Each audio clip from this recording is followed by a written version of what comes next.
On September 30th, 2022, a second military coup took place in Burkina Faso. During that chaos, the whereabouts of Ibrahim Traoré, who would later become the country's youngest leader, remained unknown for exactly 48 hours. Shocking claims have emerged about what happened during this period that isn't documented in official records. Who contacted Traoré and who the real architects of the coup were recently leaked. Security camera footage shows Traoré meeting with foreign armed elements at a secret facility during these critical 48 hours. Who is behind this meeting that changed Burkina Faso's destiny? On the morning of September 30th, 2022, gunshots echoed through Ouagadougou, the capital of Burkina Faso. The state television building was surrounded, and it was announced that the country's interim president, Colonel Paul-Henri Sandaogo Damiba, had been removed from office. The coup was led by Captain Ibrahim Traoré, a relatively unknown figure. Until that time, however, there was an unexplained gap in the chronology of this coup. Where was Traoré before the coup announcement was broadcast and before he had completely taken control of the country? Official records remain silent on this period. Captain Kavina Farouka Zaria Sorgo was the one who appeared before cameras after the coup announcement was broadcast, but Traoré was nowhere to be seen for exactly 48 hours. No information was provided about the man who would become Burkina Faso's new leader.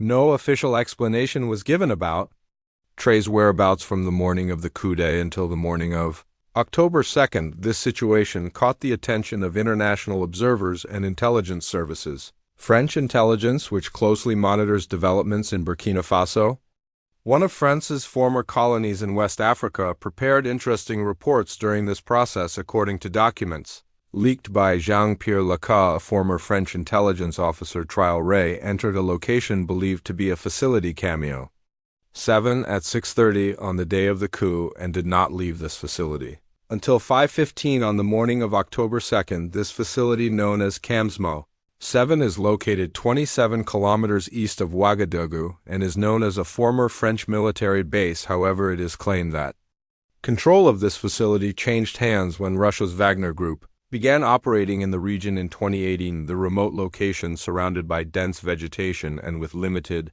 access roads, makes it ideal for clandestine operations. Satellite imagery from commercial providers shows the facility underwent significant renovations in early 2022.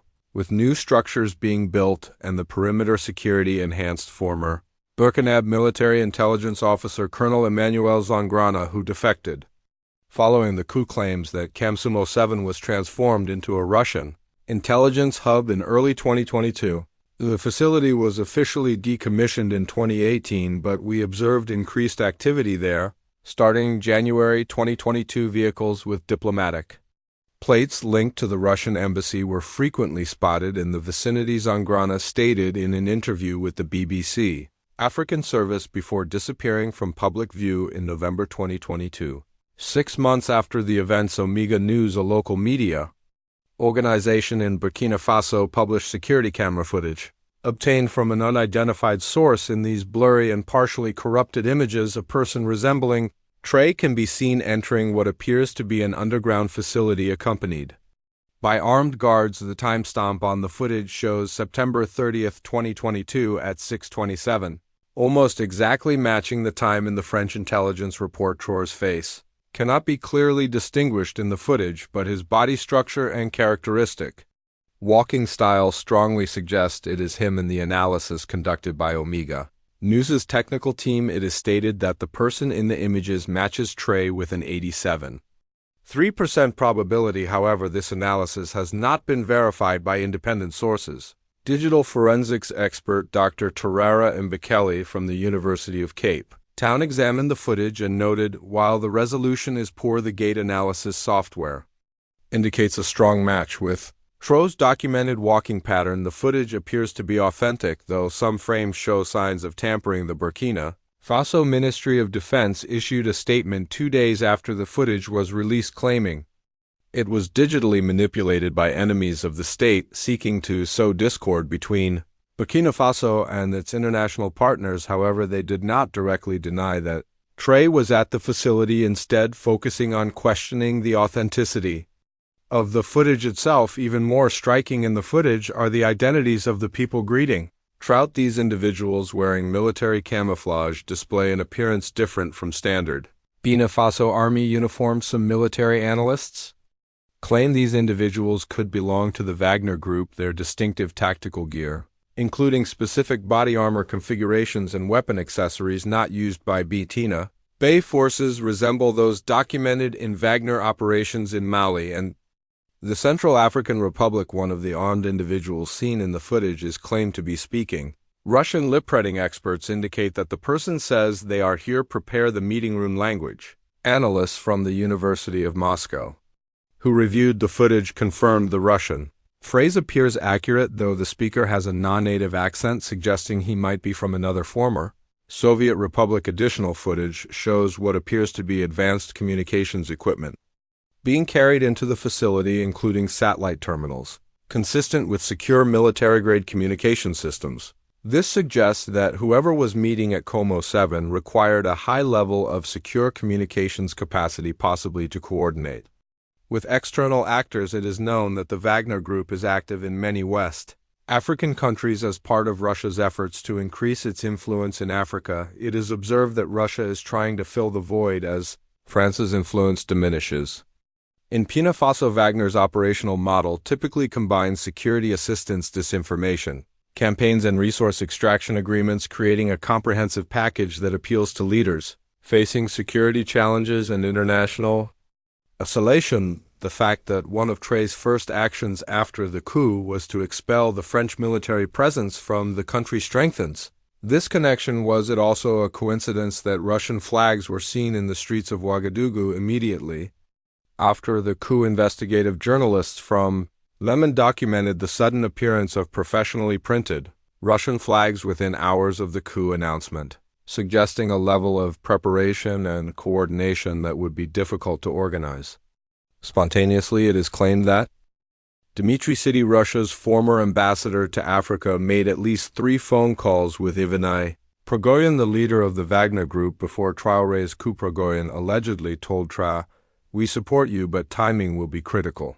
These communications were reportedly intercepted by French intelligence services and shared with ECHO's officials in the days following the coup. A digital forensics investigation by Princeton University's Digital Warfare Research Lab identified a coordinated social media campaign that began precisely 47 minutes before the first reports of the coup. This campaign utilized hundreds of newly created accounts promoting anti-French and pro-Russian narratives, suggesting a level of pre-planning and external coordination.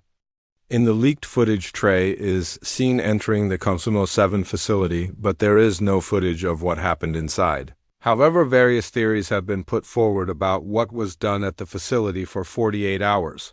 The first theory suggests that Traoré signed an agreement with Wagner Group representatives. According to this agreement, the Wagner Group would provide military support in the fight against jihadist groups in Burkina Faso, and in return would gain access to the country's gold and mineral resources. Financial analysts tracking gold exports from Burkina Faso have noted irregularities in shipping manifests beginning in November 2022, with several tons of gold unaccounted for in official records. The second theory suggests that Traoré made military plans during these 48 hours and took measures against a possible counter-coup attempt after the coup. According to this theory, Traoré established a secret command center at the facilities and directed operations from there. This would explain why Diba, the deposed leader, appeared confused about who exactly had overthrown him, as he mentioned in his first statement from exile that unknown forces had orchestrated events. The third and perhaps most striking theory is the claim that Traoré was actually held hostage during this period and forced into an agreement. According to this theory, the Wagner Group or another external force was trying to increase its influence in Burkina Faso by using Traoré. A former member of Traoré's security detail, speaking anonymously to The Guardian in December 2022, claimed that Traoré returned from the 48-hour period changed and unusually subdued, giving credence to theories that he may have been under duress. A fourth theory put forward by regional security analyst Dr. Issa Dio suggests that Traoré was undergoing intensive training and briefing by external advisors. During this time, the transformation from a relatively junior officer to someone capable of commanding National forces and speaking confidently on international issues doesn't happen naturally. Someone was coaching him intensively, Dio wrote in the African Security Review. Villagers living near the Kamsumo 7 facility confirmed that there was unusual activity in the area on the night of the coup and afterward. Adama Sawato 67 says, "I heard helicopter sounds throughout that night. We don't normally see helicopters in this area. I also saw foreign men in black jeeps. They weren't Burkina Faso." Sawato later claimed he was visited by military officials who warned him against speaking to journalists. Another witness, Musa Arago, a former military personnel, makes an even more striking claim. On the evening of the coup day, strong explosions and gunshots came from the facility. It was as if a conflict was taking place. However, the next day, it was treated as if nothing had happened. Ouedraogo disappeared 3 weeks after giving this statement to Omega News, with his family claiming he was detained by security forces. The government has denied any knowledge of his whereabouts. Satellite imagery obtained by Human Rights Watch shows unusual thermal activity at the facility during the night of September 30th, consistent with the operation of multiple vehicles and power generators. The imagery also captured the landing of what appears to be 2 helicopters at the facility at approximately 22:45 local time, though their origin remains unknown. Dr. Aminata Dio, professor of political science at the University of Ouagadougou, finds the reliability of these witness testimonies, dubious conspiracy theories, and unfounded rumors become very common during coup periods. It would be wrong to accept such statements without verification. Shortly after making the statement, Dr. Dio's university office was ransacked by unknown individuals, and her research on civil-military relations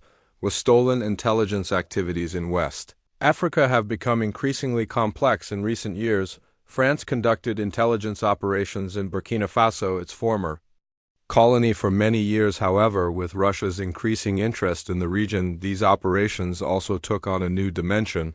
The French intelligence service DGSE maintained a station in Ouagadougou for many years. Philippe Hilaire, a retired officer who served in DGSE's Africa operations, says France would usually know about military coups in Burkina Faso in advance, but this time they were caught completely unprepared. Internal French diplomatic cables leaked to media part in January 2023 confirmed that French intelligence had a complete blind spot regarding the coup preparations. According to Hilaire, during the 48 hours Traoré disappeared, French intelligence lost track of him. This could mean that the Russians were monitoring our communication networks and keeping Traoré outside our radar. He adds sophisticated electronic countermeasures were detected around Como 7 during this period, according to a confidential NATO assessment shared with West African partners a year after the incident. Africa Leaks, an independent news site operating in a neighboring country of Burkina Faso, published audio recordings of conversations Traoré allegedly had during his missing 48 hours. Although the quality of the recording is low, the voice claimed to belong to Traoré says, "I promise we will provide access to the gold mines, but first we need to take complete control of the country. Our plan B is ready in case Diba flees to France." Audio forensic experts from Amnesty International's Digital Verification Corps analyzed the recording and stated it appears authentic, though they caution that sophisticated voice synthesis technology could potentially create such recordings. The recording continues with Traoré discussing specific military positions and commanders whose loyalty was questionable. General Soum cannot be trusted. He has direct communication lines with Paris. He needs to be neutralized immediately after we take control. The voice says General Maurice Soum was indeed removed from his position within hours of Traoré's public appearance and was later reported to have fled to Côte d'Ivoire. Another voice on the recording belongs to someone speaking French with a Russian accent. This person says, "Moscow will provide all the necessary support for your success, but don't forget the terms of our agreement." He continues, "The training camps must be established within 3 months. Our specialists need secure facilities away from Western surveillance."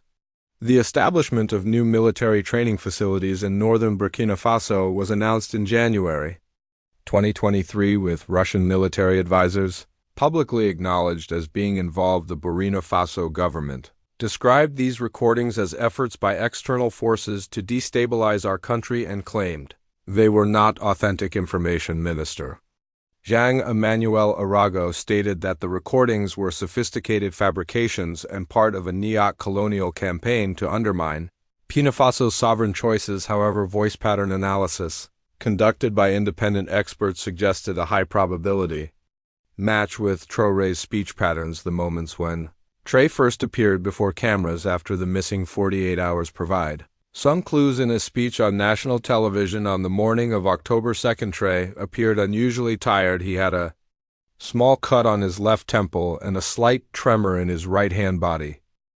Language expert Dr. Sarah Montgomery analyzes Traoré's speech and concludes, during the speech he constantly turns his eyes to the upper right corner, which is a behavior typically seen when someone is reminding you what to say or watching you.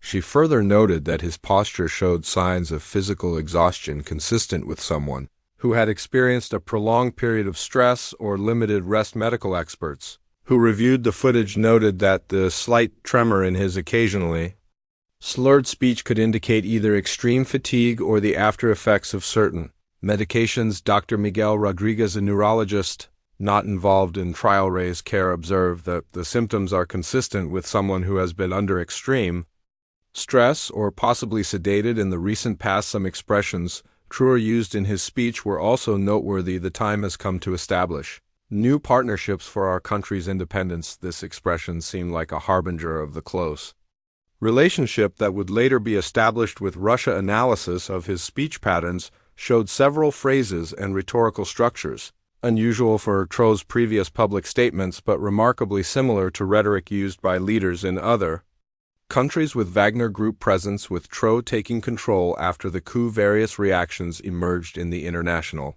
community. France was concerned about losing its influence over its former colony, while Russia seized the opportunity to establish new relationships. An official from the French Ministry of Foreign Affairs, speaking on condition of anonymity, said, Traoré's sudden emergence and immediate adoption of a pro-Russian policy strengthens suspicions that Moscow is behind the coup. French diplomatic communications subsequently leaked revealed deep concern within the Macron administration about a coordinated strategy to remove French influence from the entire Sahel region. The U.S. State Department made a more cautious statement. We are closely monitoring developments in Burkina Faso. The suspension of democratic processes and disruption of constitutional order is concerning. However, internal memos subsequently obtained through Freedom of Information requests show that U.S. intelligence agencies had assessed with high confidence that Russian operatives played a direct role in facilitating the coup. Chinese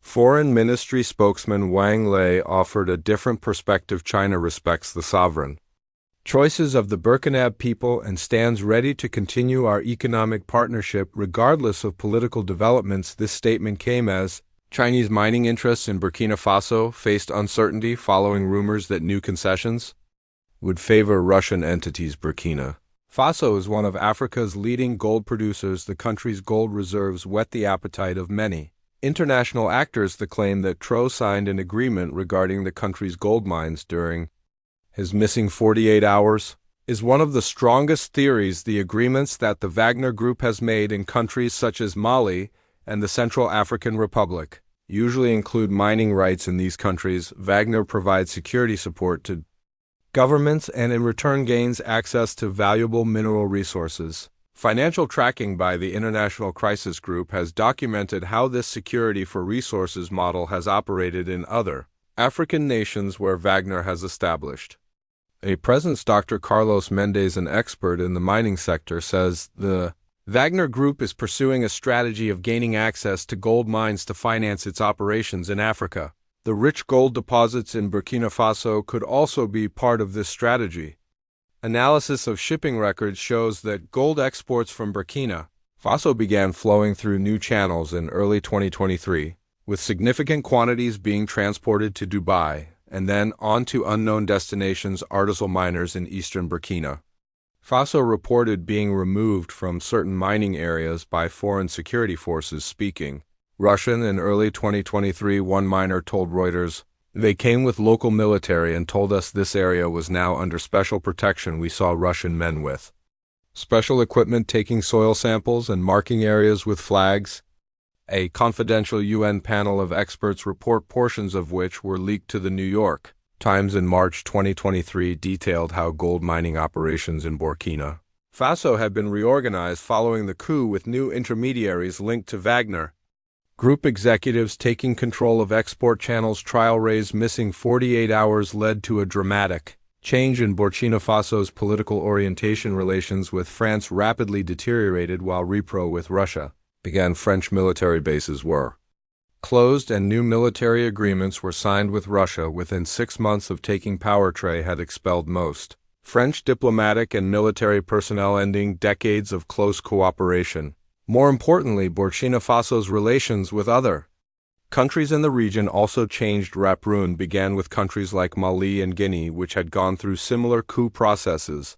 These three countries distanced themselves from the Economic Community of West African States (ECO-West) and formed their own alliances. In January 2023, they announced the formation of the Alliance of Sahel States, widely seen as a Russia-friendly bloc within West Africa. The shift extended beyond security arrangements to economic and cultural domains as well.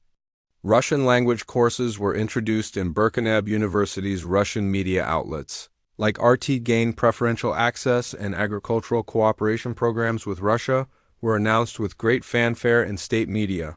Political analyst Kwame Nkrumah says Traoré's missing 48 hours was a turning point that changed the geopolitical orientation not only of Burkina Faso but of all West Africa. He further notes that the speed and comprehensiveness of the pivot toward Russia suggests that detailed plans were already in place before Traoré even appeared on the national stage. Ibrahim Traoré's disappearance for 48 hours during the coup still leaves many questions unanswered. Leaked footage, audio recordings, and witness testimonies provide clues about what happened during this period, but the complete picture remains unclear. The claim that Traoré signed secret agreements with the Wagner Group or other external forces could not be definitively confirmed. However, the change in Burkina Faso's political orientation after the coup strengthens these claims. Diplomatic cables from various Western embassies in Ouagadougou, later published by investigative journalists,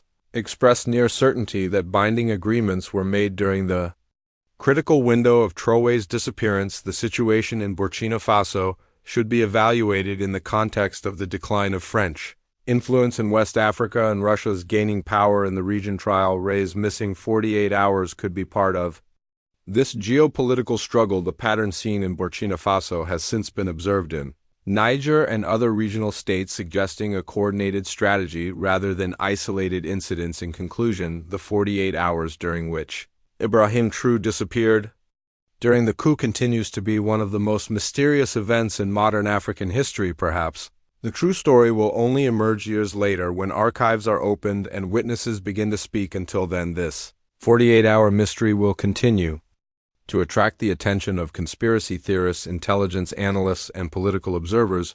As one senior Western diplomat based in Ouagadougou put it, those 48 hours may have changed the geopolitical map of West Africa for a generation to come.